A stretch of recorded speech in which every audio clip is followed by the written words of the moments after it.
I'm so excited for today's episode. Today, I will have Michael Baird, founder of the Baird Group, sitting in to answer some questions that you guys reached out with relating to the current real estate market, things that are going on with the team, and how we kind of see things playing out into the future. For those of you who don't know Michael Baird, he is the CEO and the founder of the Baird Group here with LPT Realty. He's been in the real estate industry since 2013 when he first became a rising star. Since then, he's closed well over 500 transactions as an independent agent, and as a team, we've closed over thousands of transactions here at the Baird Group. For those of you who don't know, a little fun fact about Michael is he played collegiate and professional golf on the PGA Tour. So without further ado, help me introduce Michael Baird. All right, I finally have Michael Baird sitting here. I'm going to go over, ask him just some questions relating to the market, what's going on, as well as directly relating to the Baird Group. So Michael, thank you for joining us. How's your day going? Absolutely, Brandon. It's going great, man. Always good to see you. Thanks for setting this up. Excited to get after it. Yeah. So one thing I want to dive into, because it's something that I've noticed here with the team, is the culture that you've curated. Yeah. And the agents who choose to be a part of the team, they choose to stay here. And it goes into a couple things to me. It goes into not only your leadership qualities, but just the culture that you've built here. Yeah. So for you, what are those qualities that you lead with, and what do you think are kind of the key things that you've implemented to just kind of create a very family-oriented culture? I think that term is used a lot in this industry, but it's something that you don't actually come across. So what would you say? To start off, what are those leadership qualities that you try and implement? And then how do you kind of see how that has translated into building this culture that we have? Yeah, for sure. So, first of all, great question. I always try to surround me and all of us with people that I like, right? Like, I think what I like to do business with this person, what I like to hang out with this person, right? Not everybody has to be the best friends here. But I think one thing that we talk about all the time is no egos, right? We don't want big egos. We don't want people that are all out for themselves. And so when it starts with attracting people like that, we have a good start, right? We have good people, so the culture is automatically going to be really good. What I try to lead with is just my biggest guiding principle is that I can get anything in life I want if I help enough other people get what they want, right? I think it was a Zig Ziglar quote. And so I try to, everybody that walks in the door, give them the opportunity to reach their craziest dream in real estate. And I know that if we can all do that together, us collectively, all of our agents are going to get great results. And that just breeds the culture of everybody helping everybody and working towards the same goal. So for you, protecting culture is very important to us. It's something that we talk about constantly. We're always talking about how can we make it even better. Yeah. For you, right? What is kind of like the one or two things that might be kind of a red flag for you? I think a lot of people in your position, they want to grow a team and they want to just kind of bring on as many agents as they can. Right. But for you, what is kind of that one or two red flags of like, hey, I'm not willing to bring this person on because I want to keep our culture the way it is, and maybe this person might come in. I always use the phrase, it takes one bad fruit to ruin a bowl of fruit, right? Yeah. So for you, like, what is kind of the number one thing that when you're interviewing or somebody's touring the office, it's kind of like, hey, this might not be a good fit here? Yeah, when you're talking to somebody, when I sit on interviews, and we've discussed this before, but excuses, man. Excuses are the worst because this business, there's a lot of issues that come up.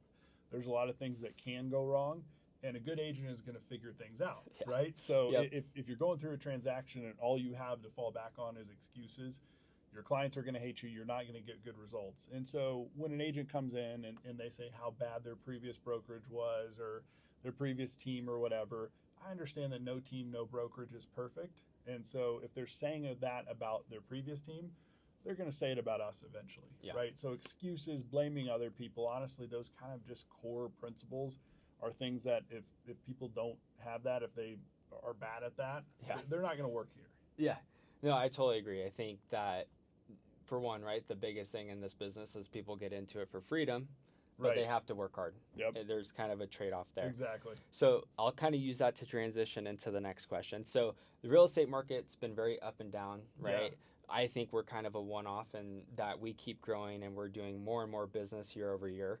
But where do you kind of see the real estate market heading in the next 12 to 24 months? And how should agents be preparing to kind of take that head on? That's a great question. So one thing, we're with LPT. Obviously, a lot of you guys know Robert Palmer. Some don't, but Robert Palmer is the owner of LPT, founder, and he says one of the big things that an agent can do, a team leader, an owner can do, is when the market is down, when it's slow like it is now, is to prepare for the boom, right? So, as you know, I've invested heavily into the team this year in new lead sources, tech, everything. That the market wouldn't necessarily suggest makes sense, right? Like we're taking some big risks to get more opportunities for agents in a market that it would be easy to pull back, right? And I was just talking about this on a podcast I was on. I fully believe that now, whether it's a team or an agent, there's a lot of opportunity, right? Like when you turn on the news, what do you hear? You hear that, oh, the market's bad. It's not many homes are selling. Interest rates are high. I look at that and I think opportunity, right? Because anytime agents are going to self-select out by listening to the news, by thinking things are bad, that's one less person we have to compete with. So what's going to happen with the market? I'll give you two answers. One is it doesn't matter because we're going to keep working hard and we're going to keep our head down and keep working, and there's clients out there. People need to move all the time. And number two is I think rates are going to come down a little bit, hopefully throughout the rest of the year. I think we'll see more movement next year, and I think we're going to see that floodgate open of a ton of sales happening. And I know we're going to be ahead of that curve and be ready for it. Perfect. Yeah. So you just kind of touched on it a little bit, but when you're making decisions for the team, Yeah. how do you kind of balance that investing in growth while kind of navigating this market while it's still a little uncertain? You mentioned the opportunity aspect and getting ready for that boom to happen. Mm-hmm. But what is kind of your indicator there of, hey, yeah, let's invest in this, or maybe let's pause on this and kind of go a different route? That's a great question. So I look at opportunity, right? What's the upside of something, and then what's the downside, right? I always like to look at what's the best possible result and what's the worst possible result, right? And honestly, I'm okay trying something as long as the worst possible result doesn't mean, total failure and having to shut the business down, Yeah. right? You've seen we've taken some really big swings on lead sources, hundreds of thousands of dollars per year that we've added. And I wouldn't do any of that if it would take us to a point where we couldn't provide opportunities anymore, right? So most of those have paid off, been great for our agents. I look at, I've never been really scared to gamble, right? I always loved going and playing blackjack in Vegas. It's just, a lot of I used to play professional golf in a former life, right? I've always been one that says you put your skills on the table and see what results come. And I love doing that for our team, right? Providing those opportunities, taking some risks in a market that maybe you technically shouldn't. But I want to keep creating to where, again, when that market does turn around, we have a ton of opportunities and we're taking off. Okay. Yeah. You mentioned the opportunities, right? So there's a lot of agents who get into this business, right? And I think reality TV does probably not the best job of painting a realistic picture of what real estate is like for an agent. Right. So what would you say, right? Because I always tell people we can give you the opportunities as a team, right? We can give you the Zillow leads, we can give you the realtor leads, right? But that doesn't mean you can, right? Even if it's right in front of you, if you're not putting in the work, you're not going to capitalize off of it. So for you and your career being a team leader and being in this business, what would you say is kind of the let's say like two to three things to help agents grow and build momentum, and then the 2 to 3 things that just kill momentum and ultimately forces agents to get out of this business? I think number one, right, no matter if you're on a team at a brokerage, whatever, you are your own boss. And you kind of mentioned this earlier. You have to understand that in real estate, nobody is going to force you to do anything, right? We have standards, we have accountability, but at the end of the day, all real estate agents are independent contractors. And so you have to be a tough boss to yourself. You have to set a great schedule. You have to put in the work. You have to do those kind of things, right? That is going to make a successful agent. You have to be okay with failure, because in this business, the more you fail, the more you learn and the more you can move forward. And you have to truly treat this like a job that you love and are okay doing all the time, right? Especially your first few years in real estate, the agents that I see that make it are the ones that are okay answering a call at 8 in the morning or early in the morning and responding to emails till late at night, right? And once you have a few years of building your business, you can slow that down a little bit. But whenever I see a new agent come in and they say, HGTV, it's a hobby, whatever, I worry, right? So go into what is going to make an agent unsuccessful, kind of to what we talked about with interviews, is making excuses, right? When in this business, we're dealing with people with one of the, if not the biggest decisions of their life, right? Buying or selling a home.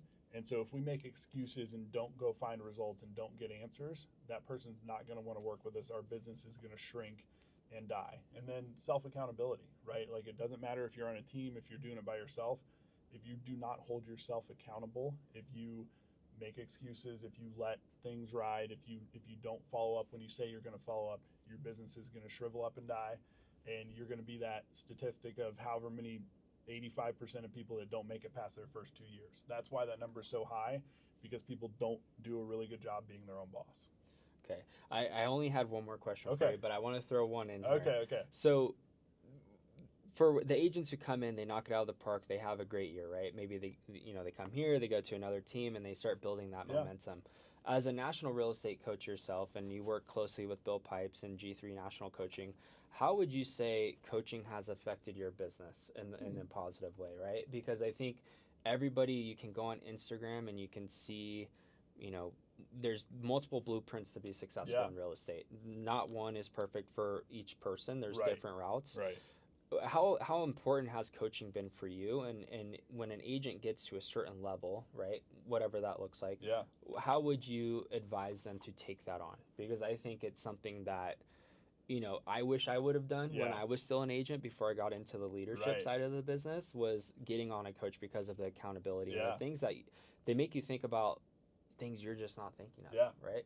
So what would you recommend that, and like, how important has coaching been for you? That's such a good point. So I've said this, I've been lucky enough to speak on stage at multiple events, and a lot of those events is they're selling coaching there of some sort, right? And so what I always tell people is that I've spent, gosh, at this point, I would have to say $500,000 plus, $500,000 plus on coaching, on training, on learning, on improving my business. And I always say that, why, when someone else has made the mistake, would I ever make the mistake, right? So yes, you have to pay money for access to that a lot. There's a lot of free stuff on YouTube, all that kind of stuff. But the main thing a coach is going to do is hold you accountable. Like, YouTube can't hold you accountable, right? AI can't hold you accountable. Having that person in your corner, whether it be a team, a coach, whatever it is accountability is the biggest part. And then also just learning from their mistakes, right? Like, I coach other team leaders across the country, and I have conversations with them, see them starting to do things, thinking about things, and I say, I tried that. I lost a lot of money on that, whether it be a lead source, a process, a technology, whatever. And they're able to learn. Yeah, they're paying me to coach them, but they're able to save thousands, tens of thousands of dollars, not repeating the mistakes I made. Hundreds of thousands. I've made $100+ thousand mistakes in this business, and if I can go teach somebody and they can learn from me to not do that, what's the value on that? It's a lot, right? So coaching is, I think, one of the most important things. And I was in real estate for probably 4 years before I got my first coach, and I was doing well. But when I got that and started investing in my career is when things really took off. So I went over this a little bit in the introduction. How many homes would you say you've sold in your career? Oh gosh, personally 500 plus, the team a couple thousand, right? So been around a lot of different home sales. Perfect. And I always tell people, not two home sales are the same, right? And you're always learning. I think that's one of the unique things with this business, and that I think ties in with the coaching is, like you said, right? Nothing is the same, but if you can partner with somebody who's already made those mistakes or worked a similar transaction that can guide you through that and say, hey, I did that, doesn't work, then it saves you, right? It saves you time, the money, the headache at the end of the day. So looking ahead, what is your vision for the Baird Group, right? It doesn't have to be 5 years down the line, maybe 2 years, right? Like, we just introduced Zillow Flex, which is a really big deal. So what, now introducing that into the team, what momentum do you want to just carry through the next couple of years? And what would you see, how many agents would you like to see come onto the team? And what would you like to see in terms of, maybe units closed, production? What does that look like? Yeah, so we'll end up this year about 350 closed. Our goal was 500 this year. It was a big, ambitious goal. We're falling a little, most likely, unless we hit a big, tailwind here, we're going to fall a little short of that. Still our best year ever. Still a ton of growth from our agents. A lot of our agents having their best year ever. My goal was next year, 2027, to be the number one team in Denver. That's still attainable, but going to be tough. In 2 or 3 years, I absolutely see that being the case. The people we have around us to help us do that, the coaching, training, support, leads, everything we're building here, right? The amazing people you're bringing into the team.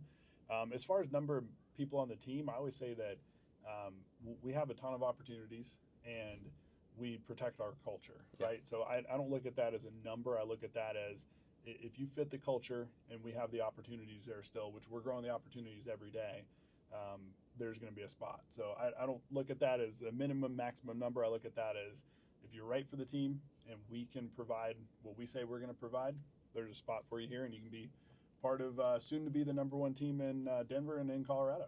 Perfect. Yeah.